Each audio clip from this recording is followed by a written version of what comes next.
Hello guys, welcome back. Thanks for tuning in. Jesse Bayer, Abundant Living Ecuador, joined today by Chiyoko Osborne. Thank you so much for taking the time.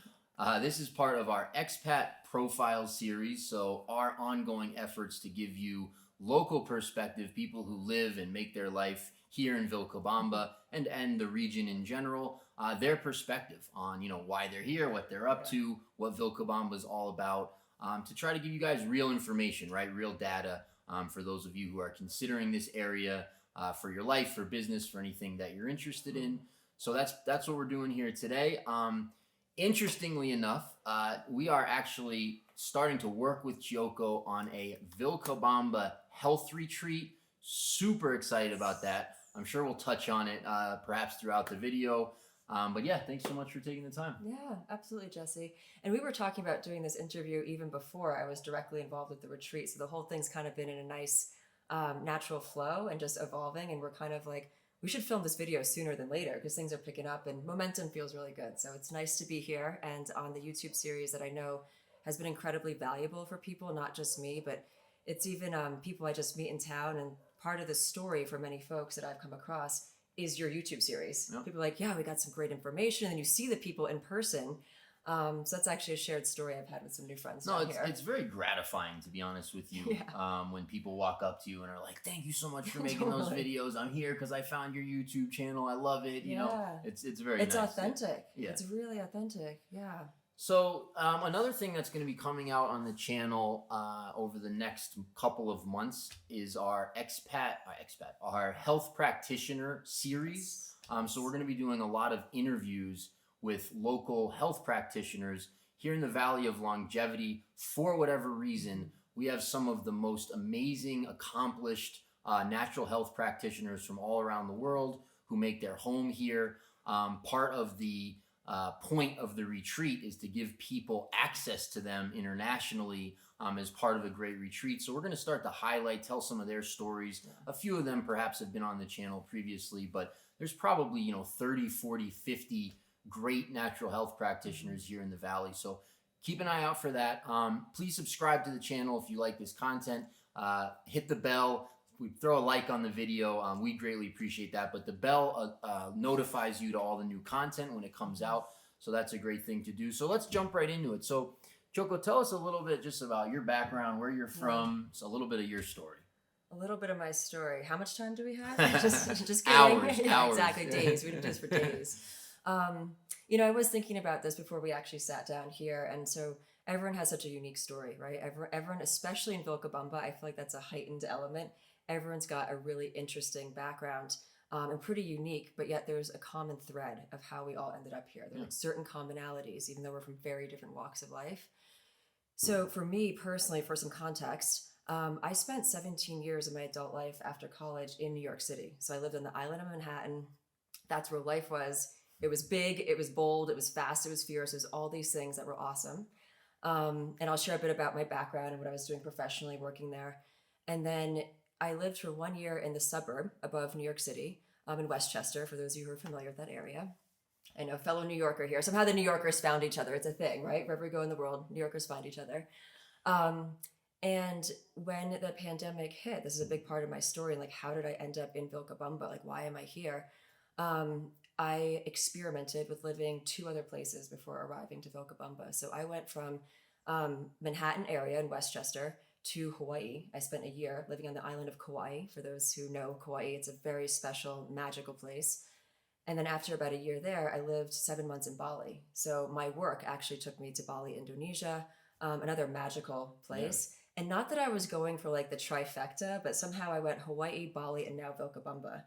And part of it was work in the beginning for the first 2 moves and really wanting to just taking the changing of the world as a sign to change my own lifestyle and wanting to be closer to nature. Basically, walk the walk instead of doing a lot of talking the talk. I'll share a bit about my nutrition background and healthy lifestyle, healthy living. It's a big part of my career for over the past 10 years, but I was living in Manhattan. You can have a healthy lifestyle in Manhattan, but it wasn't really what I was personally drawn to. So it seems like the right time, right opportunity. And Vilcabamba, I've been here for 9 months now, and it's been a wild ride. I didn't expect to quite frankly, I didn't expect to stay here. Like I came to explore. I had a 2-month trip with some friends. There's a group of 10 of us who came here last year in August, and it stuck. And there's only one other person from that group of roughly 10 people. He splits his time between Vilca and he works and travels elsewhere. But for me, I really found an alignment of my core values here. And again, I think I'll pause there, but I'm happy to talk a little bit about like what is it about the Valley of Longevity, like from my background or whatever you think might be interesting. Yeah, and well, and you've had an interesting career as well, right? So you came from the marketing world, the startup world. You were really doing the New York City high level, work experience, or and so to go from that into the health industry, into Vilcabamba, or Hawaii, Bali, Vilcabamba, right? That's quite a change. As you say that, it almost sounds like it was planned out. Like I intentionally took these steps, and never in a million years, at least me a few years ago, would have guessed Ecuador. Like I just there's a lot of folks who have been doing research for ages about where to live, which country, South America. I just wasn't one of those people, and it was my friends who found Vilcabamba. But yes, to speak to what you're saying, like I guess the stages of my life, the first 10 after college, I was 22, living in Manhattan, big life, all the exciting things, was marketing and advertising in the fashion industry. So that's where I spent a decade, like quite literally from 2002 to 2012, 10 years. And it wasn't because I planned on having a huge personal awakening, spiritual awakening. I didn't know that was coming. That shocked me, shocked my friends at the time, my family, and my now ex-husband at the time. And also where I worked. I mean, I worked at some pretty amazing companies, Calvin Klein, Alexander Wang, like high-end fashion. And it was cool and it was super fun. But yoga and meditation entered my life via a very dear friend at the time who said she felt like I was stressed out. And I actually was a bit insulted by that. I'm like, well, how's yoga going to help me? I've got a real job with real problems. I was like, how is stretching going to possibly help me? Like, it seems so lame. I was just like, no, let's go to the bar. Like, you want to help me? Let's get a drink. That's what we do. And all of this is leading to what was a huge personal awakening, yoga philosophy, meditation, Eastern philosophy, Buddhism, Hinduism, that kind of spiritual practices had not been in my life at all. Mm-hmm. This one particular yoga studio, Jiva Mukti Yoga, brought that into my life, unapologetically spiritual teachers there, preaching this. I thought it was super weird at first and was totally freaked out. Like, this is a cult in Manhattan. Like, what is Union Square? Like, what have I walked into? But part of my heart opened that I had no idea that was so hardened as a New Yorker. I won't speak for all New Yorkers, millions of them, but for my circle and my friends and the people I ran with and worked with, we were so driven and so motivated for the things that I ended up realizing didn't resonate with my heart as important. Mm-hmm. The money, the game, the status, the Hamptons, all the things. I realized this life I'd created, which I'm super grateful for, it was not fulfilling in a big way. And so I'm going to summarize a transition of about 1.5 years, but I left the fashion industry, quit my job, went to a nutrition school, the Institute for Integrative Nutrition, and received a health coaching certification. And through that, started health coaching, also co-founded a meditation company. Me wanting to bring the things that were so meaningful to my journey to other people. And that's, not to summarize the next 10 years of my career. So first 10 were fashion and marketing. And then the next 10, almost 11 now, really entrepreneurship and the wellness industry. But I've worked with different companies, co-founded a couple of them, and I'm just a person of being of service. Like, how can I take any of my path, my education, my journey, and help others on their path, which doesn't have to be identical to mine. In fact, it probably won't. But how can I help other people get healthier and get happier? Because I think that's how you start to shift the world. That changes the vibration and frequency for people. So between the coaching, a couple health and wellness startups, like my life was transitioning, not overnight, but this stuff takes years sometimes, and friendships transition and relationships do, and you grow up essentially. And I think I've arrived at a place, I have no idea what's forever. I don't think anyone knows what forever is, but I've arrived at the place where my ideal lifestyle, for the first time, I'm actually living it in my day-to-day, and not having to leave the island of Manhattan to go on a horseback ride and pay $350 or whatever it is to go for 2 hours for horses. I'm friends with people who own horses here. Like, I'm immersing myself in community where hiking clubs is a real thing. Like we're really doing that, and the horseback riding is a real thing. And so all of that is kind of like my arrival, and the 9 months has been a lot of adjusting and adapting to a new lifestyle. And I think community has probably been one of the most surprising and enjoyable things of how authentic it is here. By the way, it's limited space, so you got to see if you can get in. But Chiyoko teaches a yoga class on Wednesday and Sunday. That is the best yoga class I've ever participated in. I pay him to say that he's my hype man. That's what this is for. Yes, right. Exactly.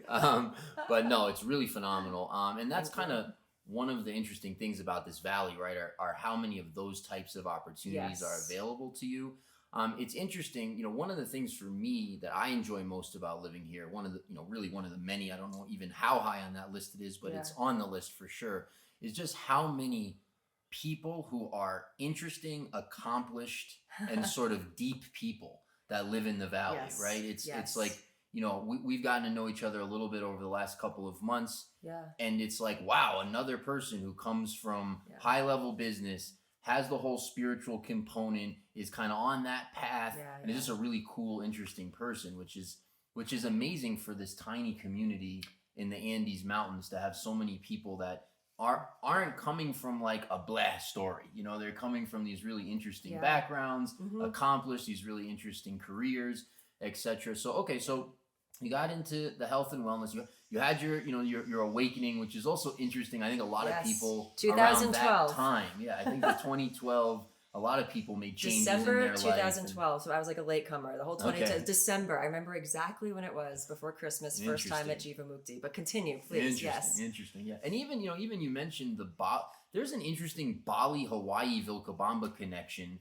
I've been surprised how many people over the years have either moved here from Bali or moved here from Hawaii, or vice versa, or split time. Yeah. There seems to be some kind of connection there that's just I have more commentary on that, but we'll save that for later or another video. But there's an energetic presence. It has to be what it is. Yeah. I don't want to get carried away. Continue. Yes. All right. So you've been in Vilcabamba now a year. How long? 9 months. 9 months. Okay. Yep. Been in Vilcabamba 9 months, so relatively new to the area, although you're one of those people that immersed quickly and you're really in it.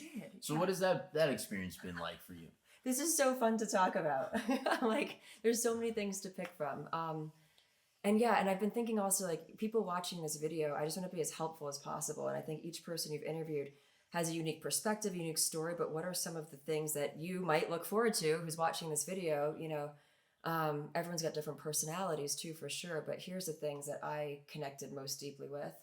I'll first mention that group who I came with is about 10 people altogether from the US and Canada, right? So a bit homogenous in that sense, we weren't from all around the world, but we came here. 2 of them were very good friends of mine. I'd say my best friends, and 2 of them were my brother and sister-in-law. So immediate family was part of the crew. And then the rest of them were immediate friends of friends. So we all had a very close connection. Nobody stayed longer than the 2-month period. So when that 2-month period ended, I just said, guys, I'm not booking my flight back. I'm just going to stay. And I felt this trepidation, nervousness, fear, anxiety. Wait, what am I doing? And alone too. All your friends are leaving. And my family. Right. And so I've joked with you before. I said, my brother was like, who are you right now? I mean, we all left you there. You have no friends, you have no family, and you have no job, because I've been on sabbatical. So that's shifting for me too. Was Vilcabamba after Bali, or where were you? It was, yeah. So I was coming from Bali. Coming from Bali. I did a little stopover in the States for some family visits, and then it was Vilcabamba to see if this was the place to land. And so what are the things when I landed, and I kind of marked that as like my first 2 months were just a different dynamic, because I had friends and family, with me. We're exploring together, and we made some, I'll say, local people, mostly extranjeros, although your wife is Ecuadorian, and she's one of the people who I made friends with while I was with my larger group. Her and a good handful, maybe 5 or 6 other just very sweet women. There was a connection. We met at yoga, we met at juice factory, whatever it might be. And I remember saying to my brother, I have just enough. I can get started. Mm-hmm. And I could also book a ticket. If this sucks and I gotta get out of here, I will just fly back and elsewhere, and the journey will continue. Mm-hmm.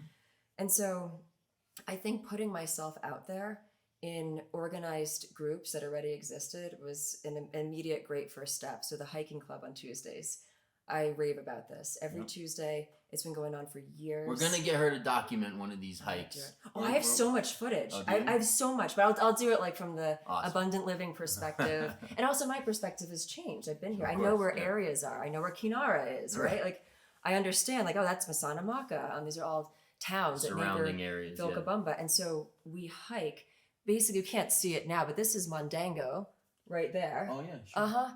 Did that. I don't want to say like, oh, that's the average one. There's nothing average about Mondango, but that's the one that most people do. Yeah, most talked it's about. The common, yeah. This Tuesday group, I swear, 9 months, we've never repeated a single hike. Apparently, they go a full year without repeating one. There are so many mountain ranges to go to, so many waterfalls to visit.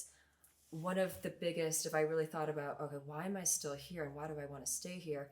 My spiritual connection to the Andes Mountains or just this region and nature. You know, I felt a deep connection even in the kind of New York upstate woodsy rustic area. I could feel connection. I love nature, but for me there's something special going on in these mountains. It's kind of that spiritual either vortex or presence that we were mentioning before. So connection to nature in hiking, and these hikes are no joke as well. Just fair warning, some of them are 4 or 5, once or twice 6 hours, you know, but it's a group of 20 something people that go, and the woman who leads it, that's community.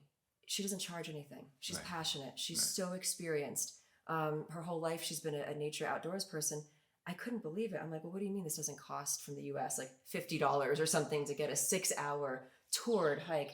And sometimes we engage with these really amazing local Ecuadorian people who own part of the farmland that we have to hike through to get on the mountain ridge. So that's been, and that community was so friendly. Those 20 people, they're very different than the 20 people who go to yoga with me, than the 20 people who go horseback riding or 10 people horseback riding. So I was able to weave very easily into different pockets. And the yoga and horseback riding, same feeling of being welcomed in, friendship, you know, everyone's just chatty, especially if you're new. It was kind of like a lot of attention at first. I was like, oh my gosh, everyone's asking me, you know, where are you from? How's it going? Where are you living? How long are you staying? And it was like an interview because people were caring and curious. Yeah.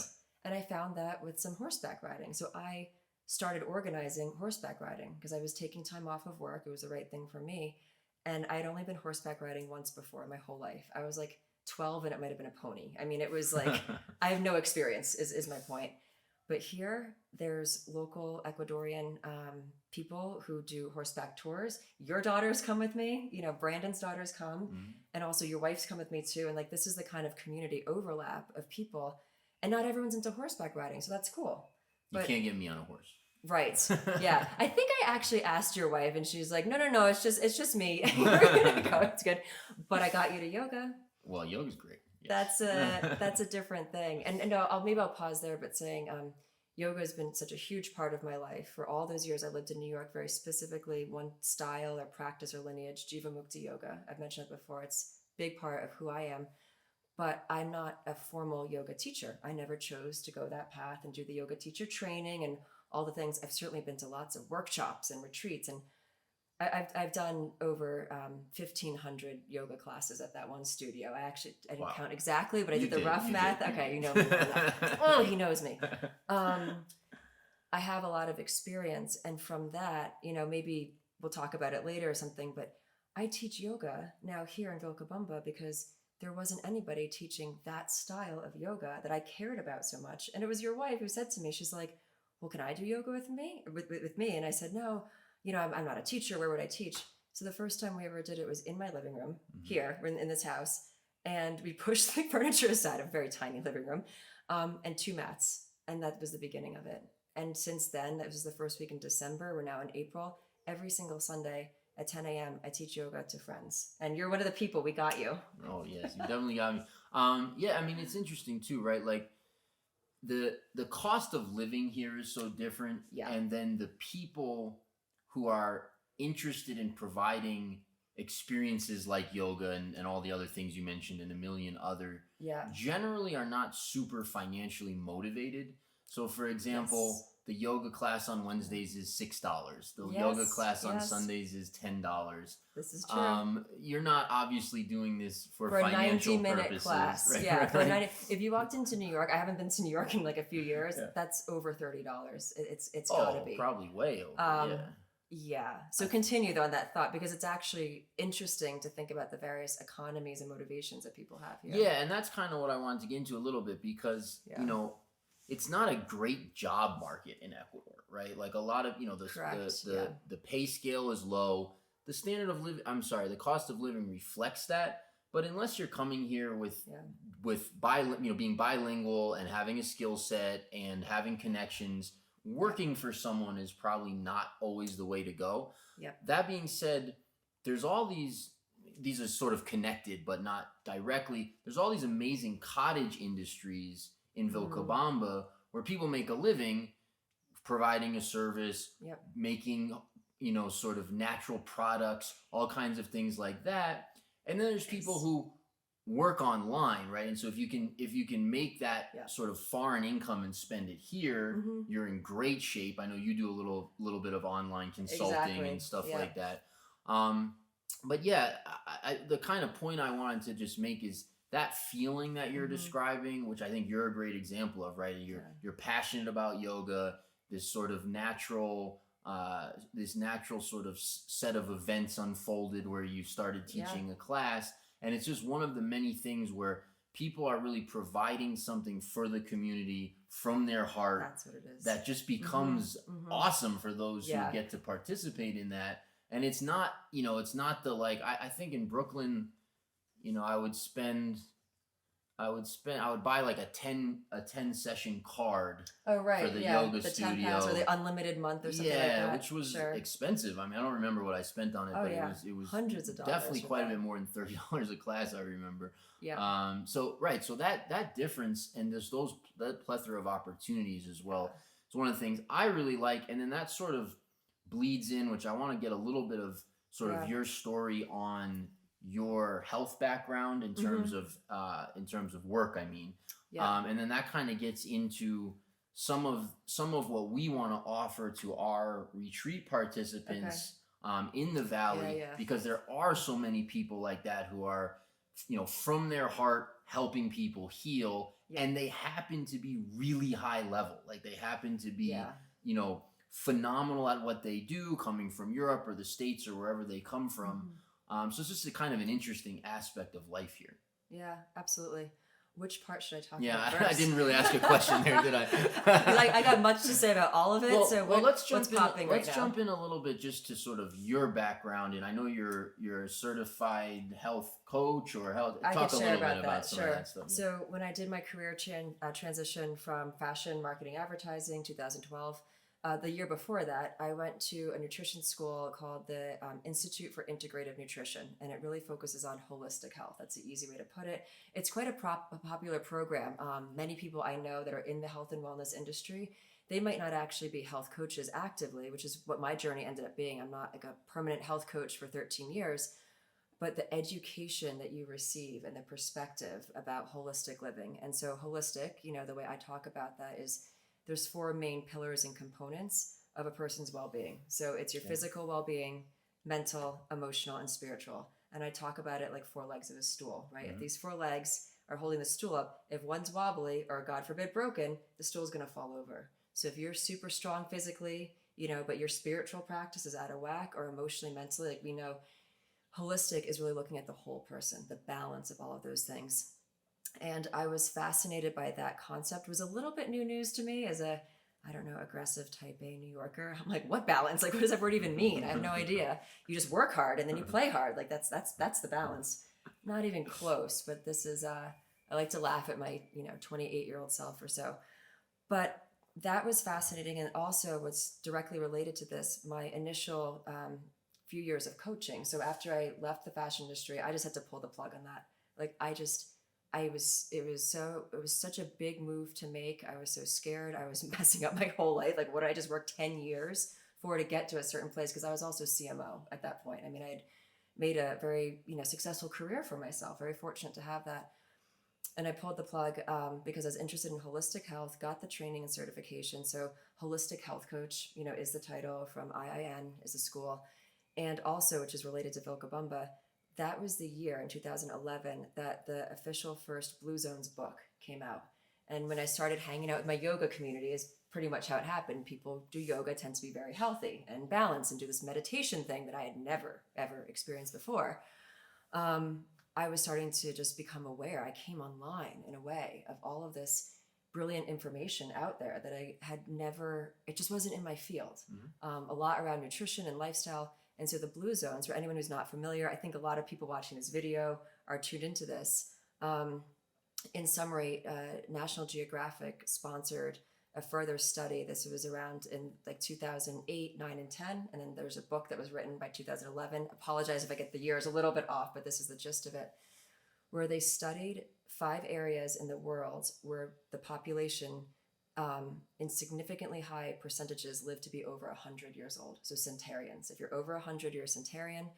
And they deemed, I think there are 7 or 8 lifestyle choices or influences that they attributed. These are scientific researchers who went out and went deep into these communities. All the studies they did, these lifestyle attributes were very similar to all of these 5 regions around the world, even though the regions were drastically different.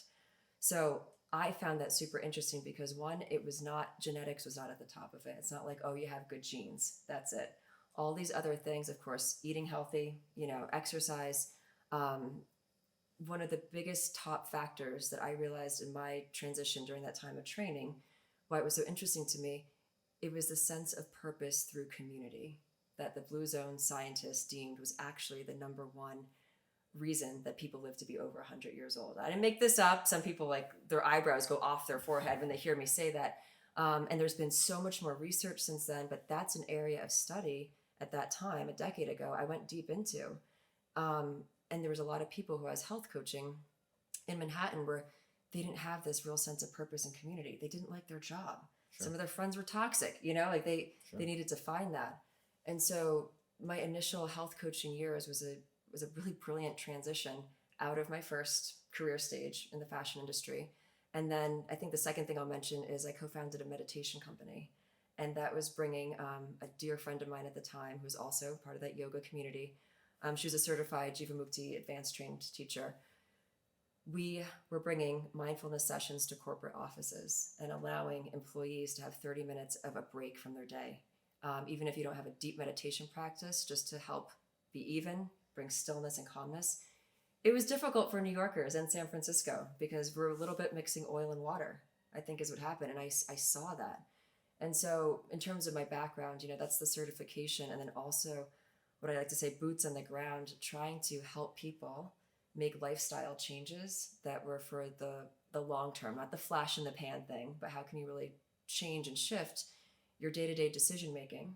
And I think this retreat, what we're doing, I'll let you speak to the length of it and what we're thinking about, but we want to help set people up with, okay, what are some experiences with practitioners here? And what are some like holistic lifestyle adjustments that can really be made? What can you learn from the practitioners here? The region, the valley. Vilcabamba is said to be an unofficial blue zone, because of the way the lifestyle is here and the Manasantarians. So I think there's such this brilliant fit. When we were speaking about the retreat in the beginning, all the light bulbs are going off in my head. And I was just thinking, this is what I care so much about. People are attracted to Ecuador and Vilcabamba, but it's confusing to kind of get here and know, like, how do you find all these brilliant practitioners? You've been here, I think, over 10 years now, Almost right? 10 years, yeah. Almost 10 years. You know so many of them, but you don't know all of them. I think there's like 1 or 2 people I know. It's like, wait a minute, you haven't gone to this guy yet? And then there's so many that that I haven't, I've heard about. So maybe I'll let you speak to like what the concept is around the retreat and how we can start to bring more of this brilliant experience to other people. Sure. Yeah. Yeah, and one of the things too that is interesting to me, sort of in the context of the blue zone that you were talking about, and then as it relates to Vilcabamba. Yeah. One thing, I it'll be 10 years in July for me that I've been here. One thing that is I've just noticed over and over again is that people will come down. Usually the people I'm referring to tend to be more like retiree age, 50s, 60s, even a little Mm. older. Yeah. But I've seen a lot of people like that come down out of 30 plus years of that lifestyle that you and I were in the States, right? Of, you're in the rat race, you've got the job, you've got the party hard perhaps aspect, Mhm. you're dealing with kids and mortgages and all the stresses of life. And they'll come down and they'll be on some medications, and they'll have, maybe they'll have various accumulations of stuff, right? Health wise. And without even necessarily actively addressing their health, I'll see them 3 months later, they look better. I'll see them 3 months later, they look better. And then a lot of these clients have become friends, and so I know them, and they'll just make offhand comments to me. I don't know what's going on, but I went to my doctor. He said I don't need this medication anymore. Blood pressure's down. My blood pressure's Yeah, down. All that totally. kind of stuff. Yep. I've seen diabetics come down and just spend some time here and no longer be diabetics. I've seen all kinds of stuff like that. People lose a lot of weight. I think part of that, and this is very stuff that we're very much offering in the retreat and tying into the retreat as well. But I think part of that is some of the just sort of, by living here, you're going to be fairly active.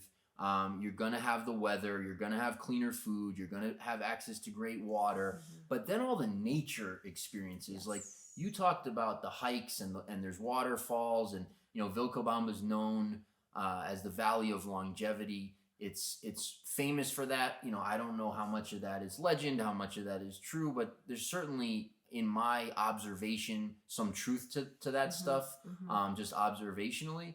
And so there's a lot of like colloidal gold and silver in the rivers here and in the water.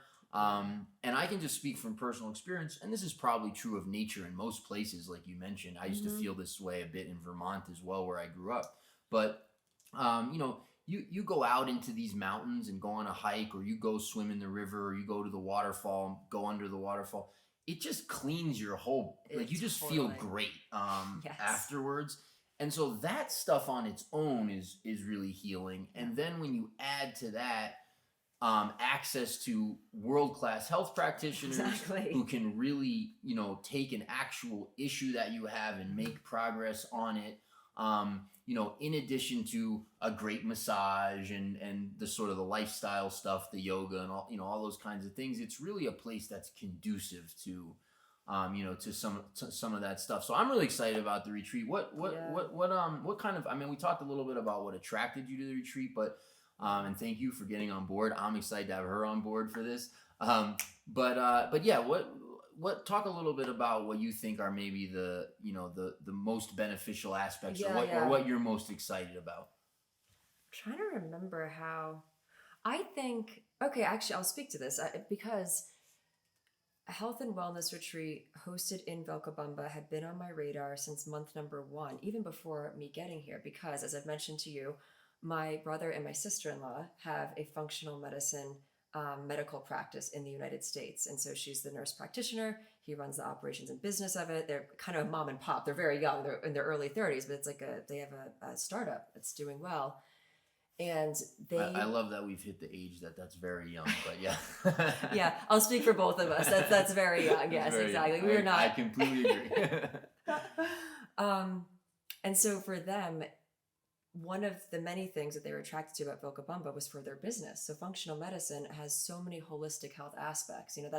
That's the foundation of it. Is everything I stand for. It's like, oh, beautiful, amazing. My brother married this like phenomenal woman who this is her whole life too. I was like, good job. Yes, bring her in the fam. And so they were thinking, okay, do we want to go to Ecuador, Vilcabamba? And we're doing our research. They said, holy cow, this valley could be phenomenal for our business. Like, we have patients in the United States who, if we like it down there, we want to start bringing them down there.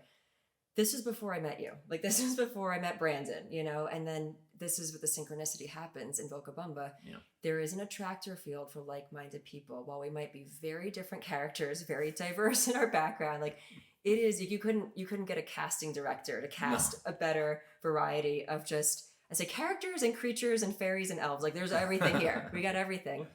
There are certain commonalities that end up being people's passion points.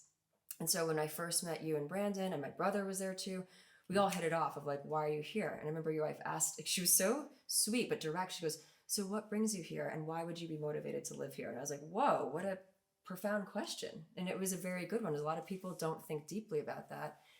So the retreat idea, the more I've lived here now for 9 months, and we just started speaking about this very recently about abundant living, hosting this retreat. It was like you read my mind. Like I had already been thinking about this valley being a container for this kind of healing. A lot of what you've already said, the level of practitioners and the variety of practitioners who have relocated to make their life here. Look, I've not been to every single town on this planet, but I think it's really rare. I don't want to exaggerate too much, but like you can't find this anywhere in the world. But in my travels, I would say that. Even okay, though he'll go there. I've never been he there goes either, big so all the time all in the time. statements. I like it. Go big or go home. That's Jesse. I do too, but I can be the balance of that and say, how about this? From living in Kauai, living in Bali, you can imagine the practitioners in Bali and all the things, the healing. This is particularly special. And there's people who are so grounded here. Like they're spiritual. And there's also medical practitioners who are also spiritual too. Like it's just a nice grounded blend that I think people would. I think they would feel held here in a way that's very nourishing. Not, I'm so out of my element. I'm on another planet. Sure. There's comforts of home, and you also get to be introduced to new ways of life and living. So I think one is the practitioners, because when I realized I'm still hearing of new people I never heard of. I'm like, how do I not even know this woman exists? This particular shaman of a certain lineage. I'm like, she's here in Vilcabamba. I think we're going to help people curate that. And so just that element alone, if I were going to consider coming to this retreat, I would be a bit overwhelmed. And I would say, okay, awesome, you have all these people, but how do I know who's a right fit for me? How often do I see them? Do I get their phone number? Do I call them? We will help manage that. We will help be a little bit of a plug and play or a concierge. You don't want to use any of these terms that aren't quite exactly what it is, but essentially a guide. We can help be Sherpas, if you will, to the experience down here. So I think that's something that I find brilliant. Kind of going to my business background, a lot of my 20 years of my career, like logistics, operations, and fitting the pieces of the puzzle together, that's challenging. It's not going to be easy. And I brought this up to you. I'm like, so are we concierging like 20 people's like personal experiences over 3 weeks? Like how in the world are we going to do that? But I know it's going to work. And I think it's going to be fun to be like challenged by that and just be clever of like, okay, the right people are going to be attracted to this. We're going to find the right fit of practitioners for them. And then this is not like a side add-on. It's just part of the beautiful experience. The easier things is the yoga and meditation and hiking and waterfalls and horseback. It's not like everybody can enjoy those things, but in terms of people's like acute health concerns, we will help see if there's a match for a practitioner down here. I'm like, that you can't buy elsewhere to have access to that kind of network. And to have that sort of amount of different modalities available to you in a condensed period of time is very cool. Yeah. So, what you did or what you're doing, what you did, to some degree, it takes guts, right? You're a female. You're here by yourself. But coming here, you mean? Yeah, you're a female. You're here by yourself. Like you had some people that some friends and family here with you at the beginning, but they left went me off to their lives. They went back home. They got on the plane. Home, and you stayed, and you've been here now. A decent amount of time. Yeah. What what was the hardest parts about that, or what does it take to sort of be successful doing that, or what would be sort of your tips and advice for people, who maybe they're in a similar situation. And I don't think there's a ton of single women who have done that. I was just there's gonna probably say, a few here and there, but I don't know. I've there's met a lot the of 4 couples. other ones. You've met the 4 others, right?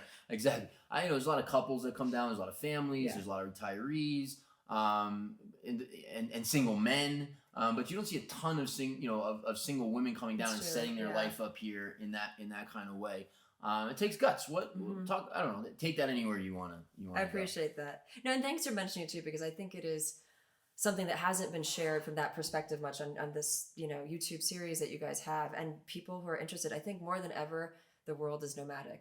These days, that's one thing that happened in the past 3 years. People can work digitally, and if there's other folks like me, so like, what's a little bit about my character type or characteristics that made this work? What I did was not for the faint of heart. I will say, if you're someone, I think for a few different reasons, but just kind of anchoring being an independent person without husband, boyfriend, or immediate family, and without children moving down here. I think just being in general an independent person who can roll with the punches, where you might have a few weeks where you feel like, do I actually have any friends here in the beginning? Like, do they really like me? And you're like, huh, I feel like I'm stalking people to make friends with them? It's a thing. I'm in my 40s. Like, I'm not in high school. Like, you don't usually have to like make new friends and start all over again, right? At the lunch table, I'm like, oh, I see these people at a restaurant. I'm like, do they want me to go say hi to them? But these are the little insecurities that come up, and you can't be a person that's going to be really rattled by those. Like, you have to just be confident and be sure in yourself.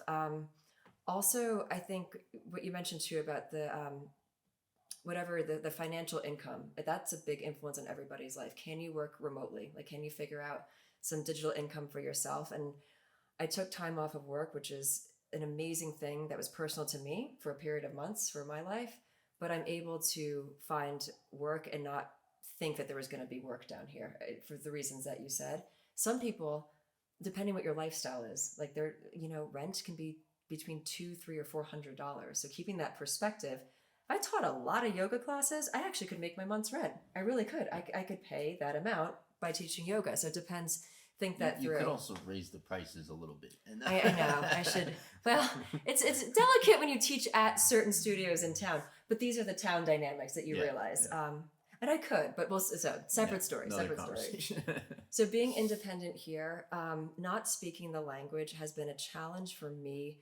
It's totally doable. As you said, and a lot of other people in your videos have said, you can totally be okay and functional without being fluent in Spanish.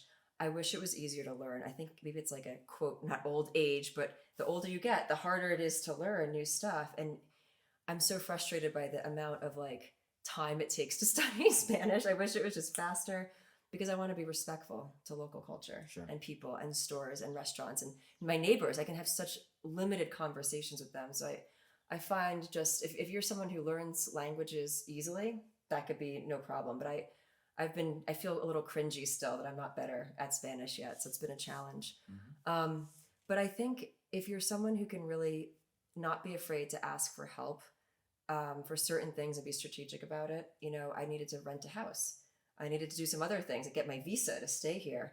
And if you make the right kind of friends with the right kind of, experiences and knowledge, people that you trust, you can find the help and support here. Like, to get a visa lawyer, it's like, well, which one? There's 5. And as long as you can there's probably way more than 5, but there's 5 spoken about. Anyway, I'll say there's options.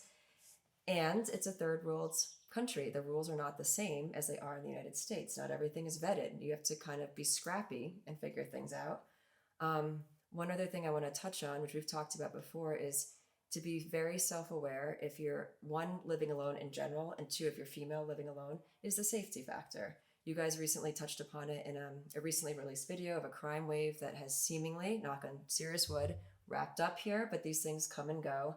And I don't mean to be light about it. I think it's a serious topic, but if you're someone who won't let this get you down, if that's going to freak you out, you don't want to be setting your roots down here. You have to be okay with a certain level of diciness. And for myself, I went through a whole arc of, do I feel comfortable living in a town where there's home robberies that are happening? And there were beatings that were happening at the home robberies. Not everyone, but I'm just stating the facts here. We all know about it. I will say those are very targeted instances, and I can't swear by every single one, but in general, I did educate myself. I go to the town meetings with the police chief there. I'm part of the community watch. I'm on all the groups. If you have to be a person that can stay tapped into this, because I don't have anyone else living with me. I need to be prepared if something happens. On that note, I figured it out. It took me a little while. At first I was freaked. And then I'm just a very balanced person. I'm very sensible. I took all different information from different people. If you live in if your house has security measures, I think you're in way better shape than someone who doesn't. And I can't say, oh, you're going to be safe. No one can guarantee that. But there's certain security measures that are not that hard to do. I won't go into them here. It's not that kind of video. But my landlord took them. I had a conversation with him. He said, absolutely, let's figure this out. And they met me because they knew it was serious. They knew I was by myself. I figured that out. And so, we're New Yorkers. There's absolute areas of New York. You don't walk at 2 a.m. alone, especially if you're a woman. Like, you just don't do that. if you're going to try to test that down here, well, then something not great might happen to you. And I think this is the same for around the world. I've landed in a place where I'm comfortable with what any crime, and now that there's really not a lot of it at all or any of it happening. I had to be okay with that. That's not something someone could tell me like, oh, you're fine. Each person you come down here, you have to decide what you're comfortable with. And I think if you're sensible and you're smart, you can absolutely have a brilliant, experience down here. Sure. Yeah, and I want to ask you, I want to jump into a little bit on your experiences and your take on sort of the culture here in a second. Yeah. But just to touch on the crime stuff for a second. So, I've been here since 2013. Basically, in the time that I've been here, we've had 3 stretches of time. Some of them were 2 or 3 months. Some of them were more like 6 months. But there's been 3 times where there's been break-ins happening. Essentially, they're break-ins. Like you hear once in a while about something else that's not a break-in, but essentially they're break-ins. Yeah. And so there was one right when I got here. There was one 2 or 3 years later, and then there was one that just ended a month or 2 ago. Yeah. And the last one that just ended, which basically you arrived like right in the heat of that. When the last one that ended was by far the worst.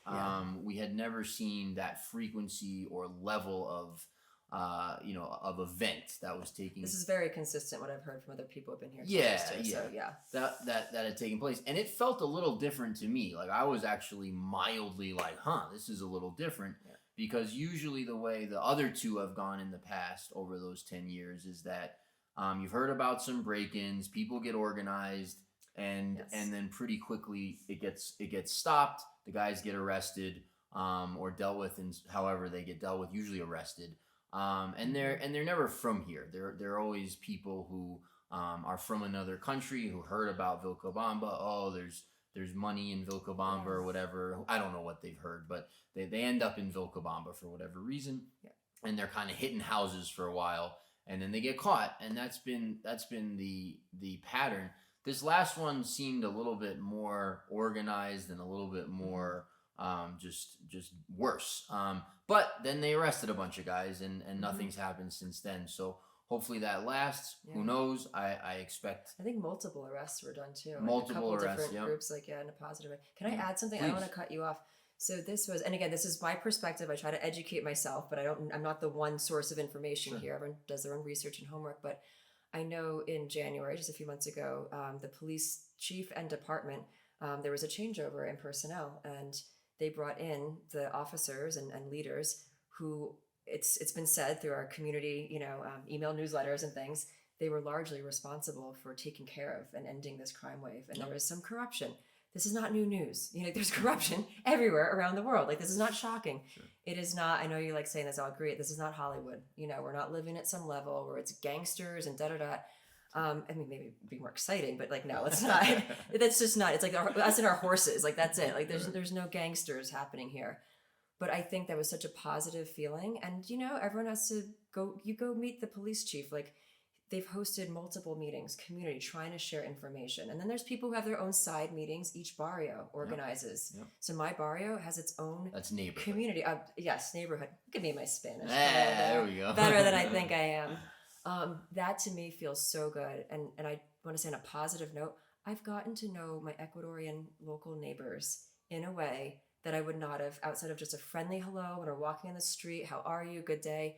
We had real things to talk about, and they're so kind in general, but they're extra patient with me and my broken Spanish, trying to talk about, okay, what happened? I even had my local neighbor down the street. He walked up, he said, I want to see exactly where you live, just in case, something happens, we can come check on you. And we need to know. That actually is such a cool life experience. I've never had that experience in the US. And there were real people coming together. I see myself goosebumps. I'm like, this is what community means. Like, community is the most overused word these days. I'm like, these people, they care, and they care about me as an extranjero, as an expat, as a foreigner. And it's him, his wife, his daughter, the cousins, the uncles, or whatever. They all know my name. It's just, I feel a connection with them because of something that could be deemed negative. There were robberies, but it creates camaraderie. Yep. And that's anywhere you go, it's special. Well, and maybe you touched on it already, but that's kind of the next place I wanted to go was your experiences here with the culture and the local culture, the local community, Right. you know, Ecuadorians. But just to wrap that part up, that for me is one of the coolest things about that as well, which is the community reaction, right? So when there's negative stuff going on, it doesn't have to be crime. It could be someone needs surgery, or it could be someone's roof caved in, or it could be, you know, whatever, right? Any sort of, there tends to be just in the culture here, people come together and help each other. And so in the crime stuff, you know, Ecuadorians were organizing and were pissed about this. This is not. Oh, I just got goosebumps again. Yeah. Yeah, this is not at all like it's happening to this person or it's happening to that person. No big deal. This is not happening where we're from. Because people here, they really take a lot of pride in who they are, in their family name. It's generational. It's generational in the area, the neighborhood, or the town, or the city. And this whole region, like the Loja region, there's a lot of pride in Loja because it's always been known as a very safe region. It's been known as for arts and culture. It has this sort of prestige amongst people who live here. They have an expression which I'm not going to forget, but there's an expression where, you know, if you're Lojano, no matter where you go in the world, you come back to Loja. That's funny. And I have seen that over and over again. Like there's a lot of Me too, actually. I never heard that expression, but I know some people, Ecuadorians, it's happened. There's a lot of like really high level business people that I know who could be making a lot more money in Quito or Guayaquil or internationally, but they live in Loja just because that's where they're from, that's where their family is, and they love it there, right? And so they're willing to work at the. You mean the important things in life, like family, community, and love, not just chasing the money? Okay. So that was one of the cool. No, not all. That was one of the cool things for me as well about the last 6 months or whatever, where there was some break-ins and things happening like that, was to see the community reaction, sort of the locals with the foreigners, with the police organizing. There was I told this story on the pod, so check that out. I won't tell it again. But let's jump in. Do you have any insights or thoughts that you want to share just about what it's been like experiencing the culture here in Ecuador? Yeah, I'd love to. Thank you. And I'll say for me personally, it's been, I'm just trying to think. I don't want to exaggerate. I think it's been a 100% positive experience.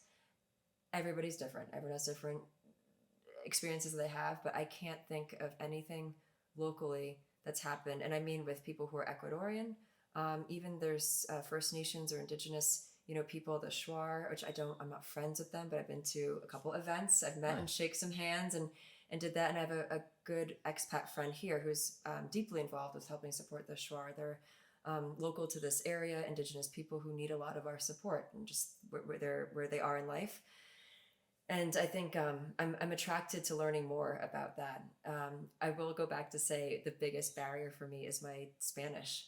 There's only so far I can get in conversation with a lot of Ecuadorian people. Let me interrupt very briefly there. Yeah. So when I came down here in 2013, I spoke no Spanish. I hate studying, so I did not study at all. I did listen to this audio, like Pimsleur, I think it was. Oh yeah. It was. I'd say the same. I use that too. Not hugely useful, but. And they also have a lot of different words here than, wherever the tape is coming from. Totally. So it took me 2 to 3 years to get comfortable with the language. But I watched my business partner and good friend at that time. He spent an hour to 2, 7 days a week in the books, like really studying the language.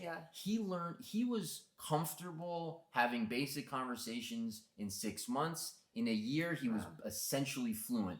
Wow. And I don't think he was someone who's just really good at that. I think that that's just the formula. I believe so. That. He was he was relatively immersed, and he put an hour or 2 a day in. And in a year, he was joking with people in Spanish, like the innuendo and the subtleties. That's next level. It was. That took me like 3 years to get. Eventually, I caught up to him, but the first year he whooped me based on studying. So I just wanted to throw that in there. I'm glad you did, because it's actually somewhat easy to learn it. Not to contradict what I was saying before, but there's Spanish teachers here. Sure. So I was enrolled in lessons, and also for me, this is unique, but like for my yoga classes, I actually do a trade with one young woman who's Ecuadorian for Spanish speaking moments. It's like, okay, you give me a Spanish lesson because speaking to people who are local Ecuadorian native Spanish speakers is the tried and true best way to become more and more fluent. For sure. Right? Yep. So take the lessons, get the books. If the app is a place to start, I started Pimsleur too. It's a time commitment. So I know it's like discipline. It's like meditation or yoga. You just have to have the discipline to do it daily. I can't wait to get there. In general, the kind of the going back to the picture of like, so what else is my vibe that I've picked up in here? It's just friendly. The Ecuadorian people are so generous with their smile, I'll say. That's great. You know, they really are. And I'm speaking to people who I don't see in town, but I see in my neighborhood walking, and they kind of stay close to their farms or fincas, you know, and their horses. And I don't see them often in the stores or tiendas, but they're easy to smile, and it's nice. And I've felt safe here. The taxi drivers are like, I like to think I'm actually friends with some of them. I don't know if they think they're friends with me, but they're some of my buddies. Like you actually build a rapport. I have my go-to guys. But there's always everybody has their go-to taxi drivers. The go-to here. guys. It's very funny. Yeah. They've been part of my life. So I've lived in a few different houses. I was in a hotel at first or whatever. They've moved me. Like they've actually been part of my transitioning to like different living situations, staying here. They always check on me. You know, how's it going?